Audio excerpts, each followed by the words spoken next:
मैं उम्मीद के आपको गारंटी देता हूं कि मैं कभी भी कड़वी बात नहीं कहूंगा। दूसरी बात, जो इस प्रकार की हेट स्पीच करते हैं, मैं उसी लैंग्वेज उनको जवाब नहीं देता, क्योंकि मेरे पास कल्चर है, मेरे पास सुसंस्कृत प्राण है।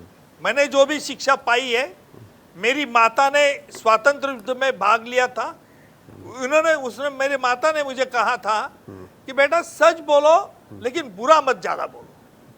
जो आगे वाला अगर बुराई करता है तो उसे करने दो, तुम्हारा काम तुम्हें सिखाएगा, तुम्हारा काम तुमको आगे लाइफ में आगे चल के चलेगा।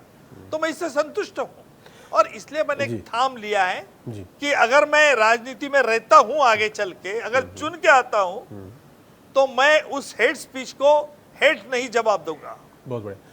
सर आप एक बात बताएं कि आप अभी अपनी पार्टी की तरफ से आ गए हैं मैदान में, बीजेपी आपकी पार्टी हो गई। मैं आपको थोड़ा पीछे ले जाना चाहूँगा, पीछे इन द सेंस कि जब कसाब वाला प्रकरण चल रहा था, आपका एक बयान आया था उस बिरयानी को लेकर, और बाद में आपने शायद ये भी कहा कि वो भावनात्मक जिस तरह से वहाँ पर इंक्लिनेशन था, इसलिए शायद आपने वो बयान दिया था ताकि चीज़ों को कंट्रोल किया जाए। अब जब वापस उसको पलट के आज की तारीख में आप देखेंगे, तो क्या आपको लगता है कि जो बयान आपने दिया उससे नहीं देना चाहिए था आपको, उससे किसी का नुकसान हुआ होगा, और ख़ास तौर पर कांग्रेस के लिए एक इमेज बनी कि वो आतंकियों को लेकर थोड़ा सॉफ्ट है या उसका स्टैंड कुछ दूसरा है? और क्या यही वजह बनी कि बीजेपी ने आपको सोचा होगा कि ये तो इस तरह का बयान बिना किसी पार्टी में रहते हुए इन्होंने दिया, तो ये ठीक आदमी है हमारे लिए?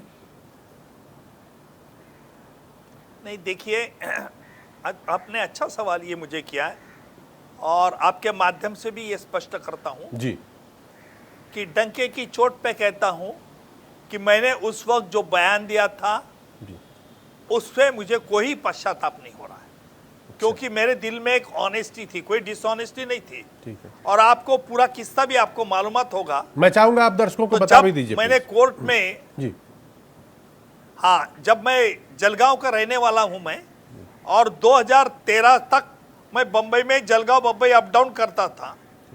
तो जब से जलगांव में आया तो मेरे हाथ में राखी बांधी हुई थी।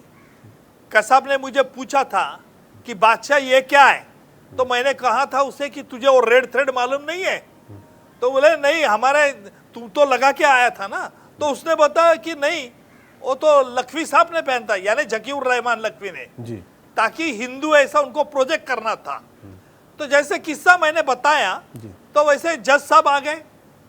जज साहब ने मुझे पूछा कि क्या कसाब क्या कह रहा है। फिर वापस मैंने जज साहब को पूरा किस्सा सुनवाया।